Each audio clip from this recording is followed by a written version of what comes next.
Hello friends, welcome to my YouTube channel. Friends, हर किसी का एक सपना होता है कि देश की राजधानी दिल्ली में उसका एक अपना घर हो। यदि आप भी चाहते हैं कि देश की राजधानी में आपका अपना घर हो तो आपके लिए एक गोल्डन अपॉर्चुनिटी है। फ्रेंड्स, डीडीए यानी दिल्ली डेवलपमेंट अथॉरिटी एक हाउसिंग स्कीम लेके आया है जिसके अंडर में डीडीए 18,000 फ्लैट्स का अलॉटमेंट करने जा रहा है। जी हाँ फ्रेंड्स, 18,000 फ्लैट्स का अलॉटमेंट करने जा रहे हैं। ये फ्लैट्स जो हैं अलग अलग एरिए में अलग अलग रेट पर और अलग अलग मेजर के फ्लैट है, जिसके कारण इनका अलग अलग रेट भी है। इसमें अलग अलग इनकम ग्रुप्स के लोगों का ख्याल रखा गया है कि जैसे लोअर इनकम ग्रुप के लोग हैं उनके लिए सस्ते फ्लैट है, मीडियम इनकम ग्रुप है उनके लिए अलग फ्लैट्स है, जो हायर इनकम ग्रुप है उनके लिए अलग टाइप के फ्लैट इसमें रखे गए हैं। तो फ्रेंड्स, ये स्कीम के लिए एप्लीकेशन शुरू हो चुके हैं। एप्लीकेशन 23 दिसंबर से शुरू हो चुके हैं और इसकी लास्ट डेट है 7 फरवरी, यानी इसको अप्लाई करने की लास्ट डेट 7 फरवरी है। ध्यान रखिएगा, आपको 7 फरवरी से पहले इसमें अप्लाई कर देना है यदि आप इसमें अप्लाई करना चाहते हैं तो। फ्रेंड्स, इस स्कीम का नाम है स्पेशल हाउसिंग स्कीम 2021। जी हाँ फ्रेंड्स, डीडीए जो स्कीम लेके आया है 18,000 फ्लैट्स की, इस स्कीम का नाम है स्पेशल हाउसिंग स्कीम 2021। इस स्कीम का पूरा प्रोसेस ऑनलाइन है, चाहे वो एप्लीकेशन भरने से रिलेटेड हो या उसकी फीस डिपॉजिट से रिलेटेड हो या अलॉटमेंट लेटर यदि आपको मिलता है तो वो भी ऑनलाइन मिलेगा, डिमांड नोट मिलेगा वो भी ऑनलाइन मिलेगा, पेमेंट उसकी करेंगे वो भी ऑनलाइन करेंगे, उसका जो स्टैम्प ड्यूटी आप पे करेंगे वो भी ऑनलाइन पे करेंगे, पोजेशन लेटर आपको ऑनलाइन मिलेगा, कन्वेंस डीड आपको ऑनलाइन मिलेगी। यानी कि पूरा का पूरा ये प्रोसेस ही फेसलेस है, पूरा प्रोसेस ही ऑनलाइन है। इसमें ड्रॉ के माध्यम से जो अलॉटमेंट किया जाएगा, यानी जो भी सक्सेसफुल इंडिविजुअल होंगे या जो भी सक्सेसफुल कैंडिडेट्स होंगे उनको ड्रॉ के माध्यम से फ्लैट्स अलॉट किए जाएंगे। फ्रेंड्स, सबसे पहले तो हम ये देख लेते हैं कि किन किन एरिया में कौन कितने फ्लैट्स हैं। तो फ्रेंड्स, ये है लोकेलिटी वाइज चार्ट, जिसमें आप देख सकते हैं कि कौन से लोकेलिटी में कितने फ्लैट हैं, उनकी क्या एरिया है और उनकी क्या कॉस्ट है। अब जैसे देखिए जसोला का है, इसमें नंबर ऑफ फ्लैट्स 182 है, उसका एरिया 162 से लेकर 177 तक का है। इसकी जो वैल्यू है 1,97,00,000 से लेके 2,14,00,000 तक है। पश्चिम बिहार में है, आप देख सकते हैं। वैसे तो मैं इसका पूरा ब्रोशर ही मैं इसको डिस्क्रिप्शन बॉक्स में पीडीएफ लिंक में दे दूंगा, आप वहां से पूरा ब्रोशर डाउनलोड करके आप देख सकते हैं। उसमें और भी बहुत चीजें हैं जो कि मैं यहाँ पे बताऊंगा। इस वीडियो में सारी चीजें एक उसका ओवरव्यू बता दूंगा आपको। पूरे 30 पेज की पूरी समरी में लगभग 15 मिनट में सारा के सारी चीजें बता दूंगा। आपको किसी भी तरह की कोई प्रॉब्लम नहीं आएगी इस फॉर्म को भरने में। ये देखिए द्वारका में है, बसंत कुंज में है, रोहिणी सेक्टर 23 में है। वैल्यू देखिए 59 लाख द्वारका में है। अब यहाँ पे कम अमाउंट के भी हैं, देखिए जैसे LIG है 1 बेडरूम फ्लैट जो है नरेला में, सिरसपुर में, ये 18 लाख से लेकर 18,32,000 तक के हैं नरेला में, आप देख सकते हैं यहाँ पे। मंगलापुरी में है, ये जो है EWS कोटे के फ्लैट्स हैं, EWS/जनता लिखा है। मंगलापुरी में, नरेला में, रोहिणी सेक्टर 4 में, ये देखिए रोहिणी सेक्टर 34-35 में 14,15,000 से लेके 14,35,000 तक के फ्लैट हैं। तो इस तरह से आप देख सकते हैं किस किस कैटेगरी में कितने फ्लैट्स हैं। ये देखिए नंबर ऑफ फ्लैट्स भी है, कितने फ्लैट्स हैं, तो आप देख सकते हैं। ये पूरी लिस्ट है यहाँ पे। बाकी मैं इसका पूरा ब्रोशर आपको पीडीएफ लिंक में नीचे दे दूंगा डिस्क्रिप्शन बॉक्स में, आप वहां से भी डाउनलोड करके देख सकते हैं। तो फ्रेंड्स, हमने देखा कि किस किस एरिया में कितने फ्लैट्स हैं और किस किस कॉस्ट में वो फ्लैट्स हैं। अब हम जानते हैं कि इसके लिए क्या क्या एलिजिबिलिटी चाहिए, यानी इस स्कीम में पार्टिसिपेट कर फ्लैट लेने के लिए क्या एलिजिबिलिटी चाहिए। फ्रेंड्स, सबसे पहले तो एलिजिबिलिटी ये चाहिए कि सिटीजन ऑफ इंडिया होना चाहिए। सिटीजन ऑफ इंडिया, ना कि दिल्ली, यानी दिल्ली से बाहर के लोग भी इस स्कीम में पार्टिसिपेट कर सकते हैं, क्योंकि यहाँ पे जो वर्डिंग दे रखी है सिटीजन ऑफ इंडिया दे रखी है, ना कि सिटीजन ऑफ दिल्ली दे रखी है। दूसरा, जो भी इसमें पार्टिसिपेट करेगा उसकी एज मिनिमम 18 ईयर्स होनी चाहिए, यानी जो भी एप्लीकेंट्स इसमें अप्लाई करेगा उसकी उम्र 18 साल होनी चाहिए, वो भी 7 फरवरी 2022 तक। यानी जिस दिन इसकी लास्ट डेट है अप्लाई करने की 7 फरवरी 2022, उस डेट को जो भी एप्लीकेंट इसको सब अप्लाई करेगा उसकी उम्र 18 साल हो गई होनी चाहिए।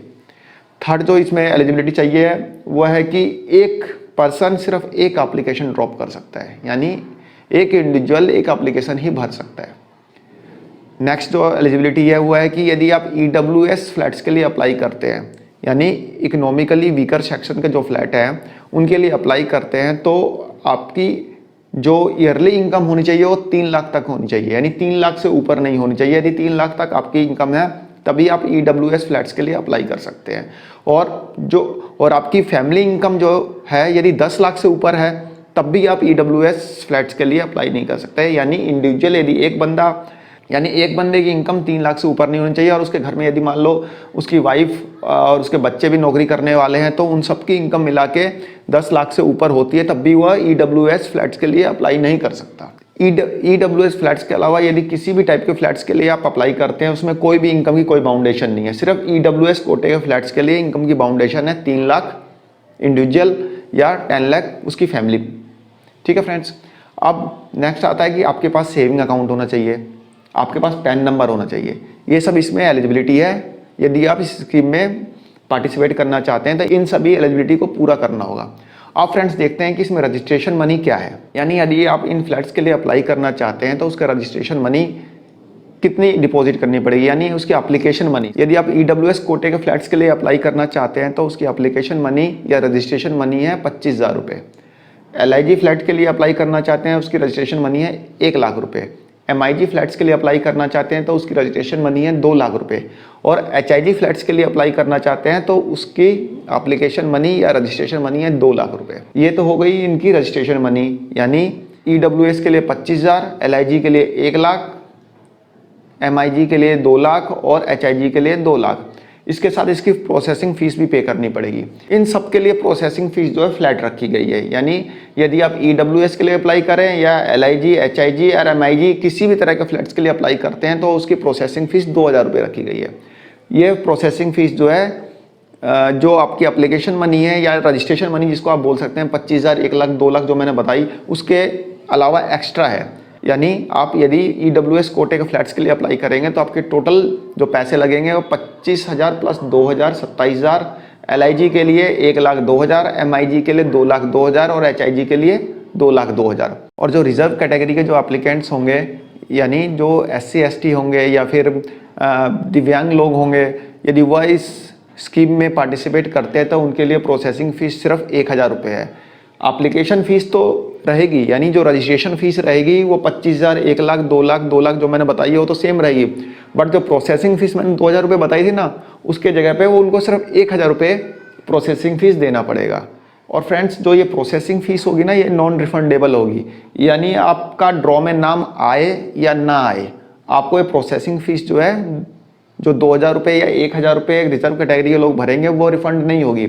बट यदि आपका नाम ड्रॉ में नहीं आता है तो आपको जो 25,000 रुपये जो आपने आप रजिस्ट्रेशन फ़ीस भरी EWS कोटे के जो फ्लैट्स हैं उनके लिए, या फिर LIG के लिए 1 लाख भरी है, HIG और MIG के लिए 2 लाख भरी, वो तो आपको रिफ़ंड हो जाएगा, उसमें कोई इशू नहीं है, वो रिफ़ंड हो जाएगा।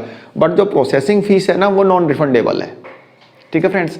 अब जानते हैं कि इस स्कीम में अप्लाई कैसे करें, यानी इन फ्लैट्स के लिए अप्लाई कैसे करें।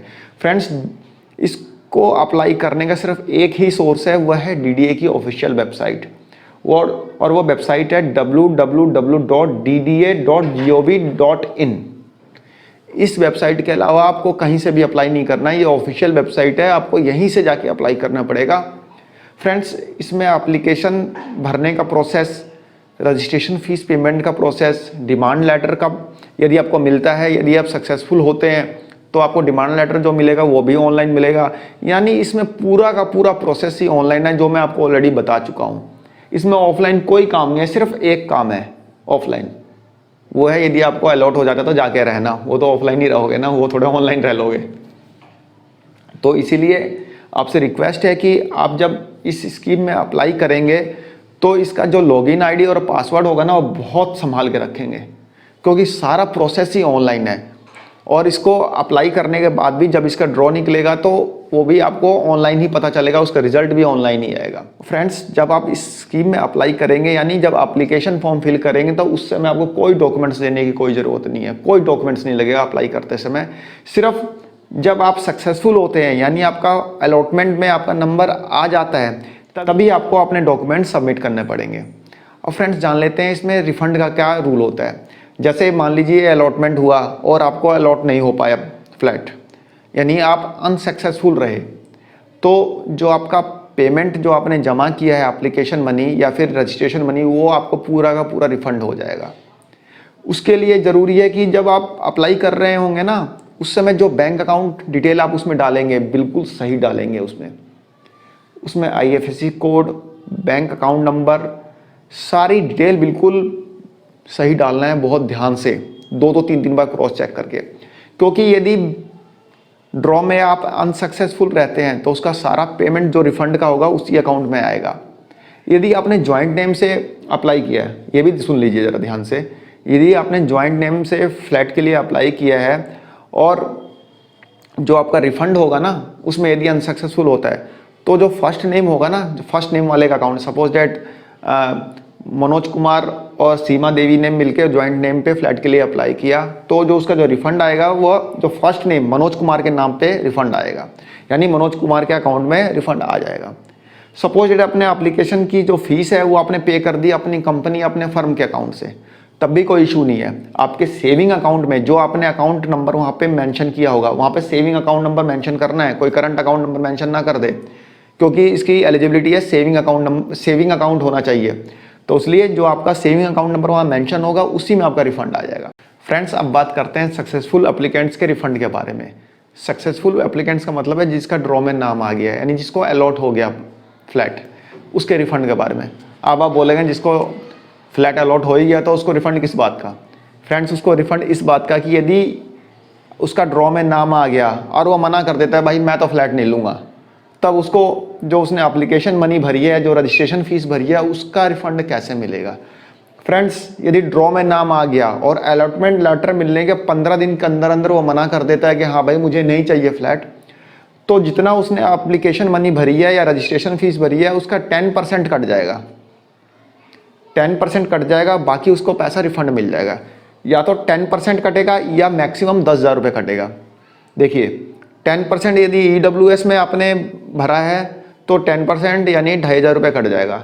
यदि आपने HIG या MIG के लिए भरा है तो 2 लाख रुपए उसका एप्लीकेशन मनी थी, तो 10% कितना हुआ? 20,000 रुपये। तो 20,000 वहाँ पे नहीं कटेगा, वहाँ पे 10,000 ही कटेगा, क्योंकि ये बोल रहा है कि मिनिमम 10% और मैक्सिमम जो है 10,000 रुपये।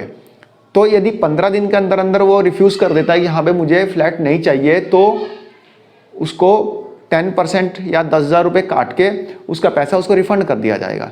यदि वो 30 दिन के अंदर मना करता है, 15 दिन के बाद और 30 दिन के अंदर यदि वो मना करता है कि हाँ भाई मुझे नहीं चाहिए फ्लैट, तो उसको उसका 20% पैसा काट लिया जाएगा, बाकी पैसा उसको रिफंड कर दिया जाएगा एप्लीकेशन मनी का।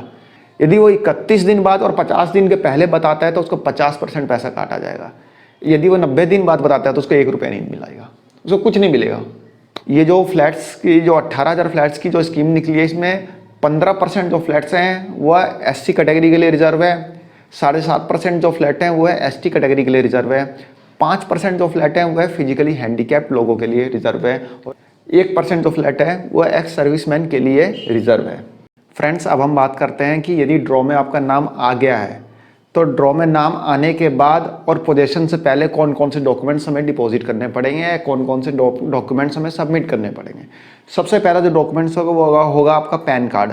आपके पैन कार्ड की कॉपी सेल्फ अटेस्टेड, मतलब खुद साइन करके अपने पैन कार्ड की कॉपी डिपॉजिट करनी पड़ेगी। सेकंड जो होगा वो होगा ID प्रूफ। ID प्रूफ में आप अपना वोटर ID कार्ड, पासपोर्ट, आधार कार्ड, अपना ड्राइविंग लाइसेंस, इन सब में से किसी की भी कॉपी आप सेल्फ अटेस्टेड करके सबमिट कर सकते हैं। थर्ड जो है वो है एड्रेस प्रूफ। एड्रेस प्रूफ में भी या रेजिडेंस प्रूफ, जिसमें आप आधार कार्ड की कॉपी, वोटर ID की कॉपी, बिजली का बिल, पानी का बिल, कुछ भी किसी भी चीज़ की कॉपी, इन सब में जो मैंने बताए डॉक्यूमेंट्स, उनमें से किसी भी चीज़ की कॉपी को फोटोकॉपी करा के उस पर साइन करके वो आप सबमिट कर सकते हैं।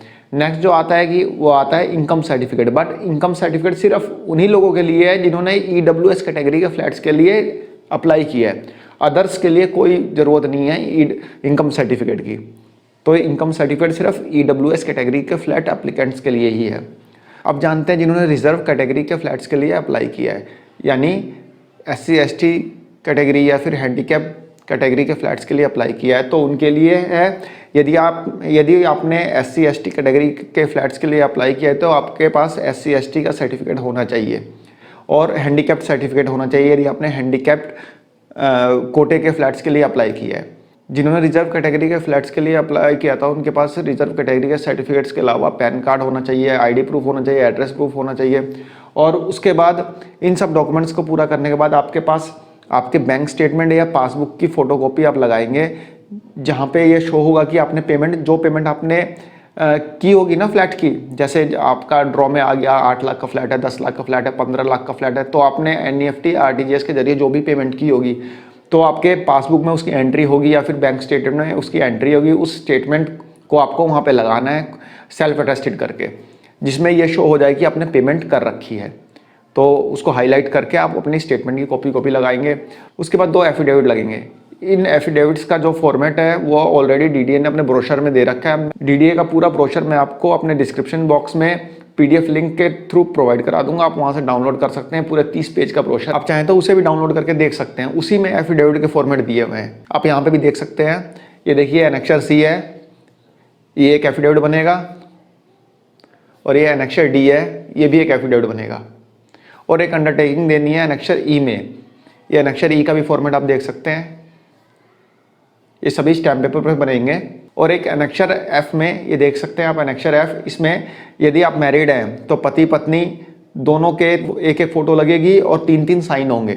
यानी यदि आप मैरिड हैं तो इसमें भरना है, यदि नहीं मैरिड है यानी जो एप्लीकेंट्स जिन्होंने फॉर्म भरा है, जिन्होंने फ्लैट्स के लिए अप्लाई कराया, यदि वो मैरिड हैं तो पति पत्नी दोनों के फ़ोटो लगेंगे और उनके 3-3 साइन होंगे। तो इस तरह से एनेक्सर F जो है कंप्लीट होगा। इस स्कीम में जो ड्रॉ होगा ना, जो ड्रॉ निकाला जाएगा वो कंप्यूटराइज ड्रॉ होगा, यानी कंप्यूटराइज रैंडम नंबर टेक्निक से इस ड्रॉ को कब पूरा किया जाएगा। फ्रेंड्स, आप जान लेते हैं कि अलॉटमेंट का रिजल्ट कैसे पता चलेगा। फ्रेंड्स, इस अलॉटमेंट का रिजल्ट जो है आपको DDA की ऑफिशियल वेबसाइट पे ही पता चलेगा और कहीं नहीं पता चलेगा। DDA की ऑफिशियल वेबसाइट पे ही आपको विजिट करना पड़ेगा, वहीं से आपको पता चलेगा कि आपको अलॉटमेंट आपका सक्सेसफुल रहा है कि नहीं रहा है। फ्रेंड्स, फ्लैट की जो जितनी संख्या है, जैसे 18,000 मैंने फ्लैट्स का टोटल नंबर्स बताया, तो उसका 25% एप्लीकेंट्स, मतलब फ्लैट की संख्या का 25% एप्लीकेंट्स को वेटिंग लिस्ट में रखा जाएगा।